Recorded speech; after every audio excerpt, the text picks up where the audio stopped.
Asibuyele emuva phansi ngokuhlukumeza insango babebhema kahle omkhulu maybe kanye ngonyaka ugqoka ibheshu nembadada ngidi isiko lami phela amasule bedume ngokuhloniphana nokuphana sahlephulelana inyoni noma kuyijiyane. Siqaleke sedlulise ukuxolisa kulabo abanenhliziyo ezibuthakathaka udaba ke lo lesisa ngalo ke namhlanje udaba ke lobucayi olunzima kakhulu nakulabo abanenhliziyo ezisheshayo ukukuswela. Esindabeni ke zomsakazo hlala phansi uthule ulalele. Sikulethela udaba ke lowesilisa nowesifazana abebekade ke beyizithandani behlala ke endaweni ke yaseMpumalanga elokushini laseBethal eMzinoni.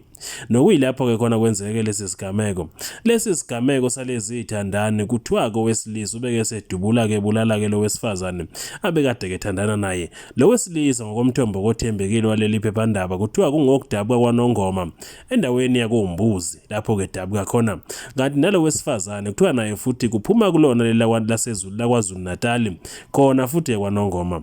Ngokusho kombiko othembekile uthi ke laba bobabili bahlangana kuyona ke le ndawo ke la khona ke kuseziko lamaphupho la wonke umuntu ikakhulukazi phela kulabo abasuke beqhamuke endaweni ezahlukene bezofuna umsebenzi badibana bashelana baqomana base behlala ndawonye akwasiwaka ukuthi kwenzakaleni kodwa ke nakho kuyikhona khona ke osekuvelile kuthiwa ke babe nengxabano engasi ukuthi kidalwe yini eholele ekuthenini kugcineke kudubuleka ke lo wesifazane amahlandla agcina ke shona emhlabeni nosekuvelile ukuthi ke uthe uma ngabe ke qeda ukumdubula phinde kambulale ubeke seyidubula ke ngalweni wabeke semaphoyiseni wafika wazibika emaphoyiseni ukuthi ke sekwenzeka udaba kanjena ufika walibeka udaba emaphoyiseni aseBethal ukuthi ke sengitheke ngakusekutheke ngasabanga ke isibhamu nowesifazane bengithandana naye wagcina ke dubuleka ke limala. Amaphoyisa bese bona ke lapha bekade limele khona amcela ukuthi ke makahambe kaye esibhedlela. Ekhambeni kwakhe kaye esibhedlela kwasiwa ke noma ufikile esibhedlela noma kafikanga ngoba kuvelile ukuthi akabange ke sabuye emaphoyiseni kumanje ucela amathafa amaphoyisa ke mfuna ke phansi phezulu. Lona wesilisa ogama lakhe ke siligodlile kuzokuba ukuthi ke amaphoyisa aqinisekisa ukuthi kutholakale necala kuyobe seliyafezwa okwamanje lisabanjiwe nalona kwesifazane obeke sedlule emhlabeni kusona ke lesi sigameko.